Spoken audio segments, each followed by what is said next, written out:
Big బాస్‌లో మరి జ్యోతిషమా? సరే. మనము ఇప్పుడు సరదాగా 3 క్లైమాక్స్, బిగ్ బాస్ 3 క్లైమాక్స్ చెప్తాను. మీకు ఏ క్లైమాక్స్ బాగా సాటిస్ఫై చేస్తుందో నాకు కామెంట్ చేయడం మర్చిపోకండి. ఫస్ట్ క్లైమాక్స్ శివాజీ గారు టాప్ 3 వచ్చి శివాజీ, ప్రశాంత్, అమర్. ఇందులో సూట్‌కేస్ ఎవరు తీసుకోరు.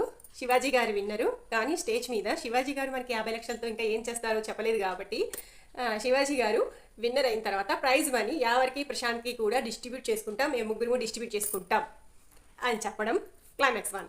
నెక్స్ట్ క్లైమాక్స్ 2లో టాప్ 3 శివాజీ గారు, ప్రశాంత్, అమర్.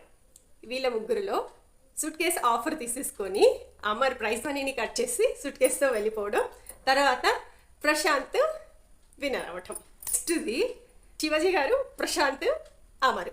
ఇందులో టాప్ 3 వీళ్ళు ముగ్గురే ఉంటారు. ఇందులో ప్రైజ్ మనీ ఎవరు తీసుకోరు. ప్రశాంత్ విన్నర్ అవటం, రన్నర్గా అమర్ ఉండటం, టాప్ 3 శివాజీ గారు ఉండటం. మీకు ఏ క్లైమాక్స్ బాగా సాటిస్ఫై చేసిందో నాకు కామెంట్ చేయటం మర్చిపోకండి.